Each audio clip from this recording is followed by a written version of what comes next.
नमस्कार, मैं डॉक्टर अनिमेश गुप्ता। मैं एक न्यूरो फिजिशियन हूँ और मैं कानपुर में प्रैक्टिस करता हूँ। आज हम डिस्कस करेंगे कि ऐसी कौन सी नई ड्रग्स हैं जो कि हम माइग्रेन में दे करके पेशेंट को फ़ायदा पहुँचा सकते हैं। कुछ ड्रग्स हैं जिनका साइड इफ़ेक्ट कम है, इफ़ेक्ट देखा गया है माइग्रेन के केस में, क्योंकि अब उसकी पैथोफिजियोलॉजी थोड़ी सी हम एक्सप्लेन कर सकते हैं कि माइग्रेन में माइटोकॉन्ड्रियल डिस्फंक्शन भी एक कारण हो सकता है। तो उसके लिए एक ड्रग है कोएंजाइम Q10, जिसको अप्रॉक्सीमेटली 300 मिलीग्राम पर डे के हिसाब से हम अगर देते हैं तो वो माइटोकॉन्ड्रियल फंक्शन को इम्प्रूव करता है। और छोटी मोटी स्टडीज़ में ज़्यादातर ये देखा गया है कि ये 50% से भी ज़्यादा पेशेंट को रिलीफ मिला है,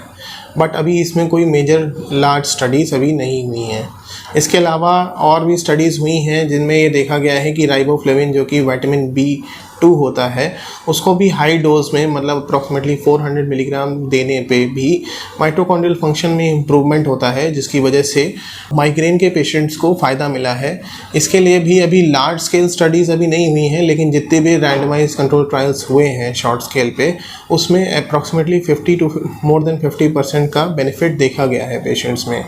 अटैक फ्रीक्वेंसीज़ में। उसके अलावा और भी जो ड्रग्स हैं कि ये देखा गया है कि विटामिन D डेफिशिएंसी की वजह से भी काफ़ी लोगों को माइग्रेन की दिक्कत होती है, और स्टडीज़ में ये देखा गया है कि माइग्रेन के पेशेंट्स में विटामिन D की डेफिशिएंसी ज़्यादा पाई जाती है। तो इसमें कोई बहुत लार्ज स्केल स्टडीज़ नहीं हुई हैं, लेकिन हाँ, ये रिकमेंडेड है कि अगर कोई पेशेंट है जिसका माइग्रेन का प्रॉब्लम है, तो उसमें अगर विटामिन D डेफिशिएंसी पाई जाती है तो definitely that should be corrected.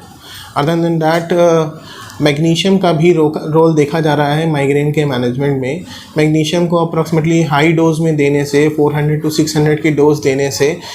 Patients को बेनिफिट मिलता है, माइग्रेन के पेशेंट्स को। माइग्रेन के अलावा भी इसमें मैग्नीशियम का एक साइड इफ़ेक्ट हो सकता है कि इसकी वजह से गैस्ट्रिक इरिटेशन और डायरिया की कंप्लेंट पेशेंट बता सकता है अगर मैग्नीशियम हायर डोज में दिया जाए तो। इसके अलावा और कुछ भी ड्रग्स एक्सप्लोर किए जा रहे हैं, जिसमें से एक है मेलेटोनिन, जिसका इमीडिएट रिलीज़ का 300 मिलीग्राम का डोज एट नाइट टाइम देने से भी कुछ पेशेंट्स को बेनिफिट हुआ है।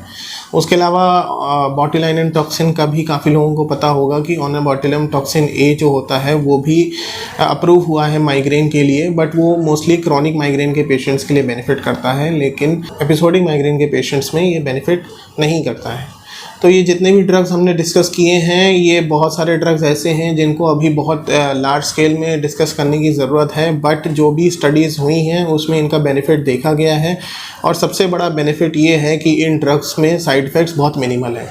और कुछ ड्रग्स जो हैं इनमें से वो प्रेगनेंसी में भी दिए जा सकते हैं, क्योंकि जितने भी हमें पता है माइग्रेन प्रोफाइलैक्सिस के लिए ड्रग्स यूज़ किए जाते हैं, बहुत सारे ऐसे हैं जो कि हम प्रेगनेंसी में यूज़ नहीं कर सकते।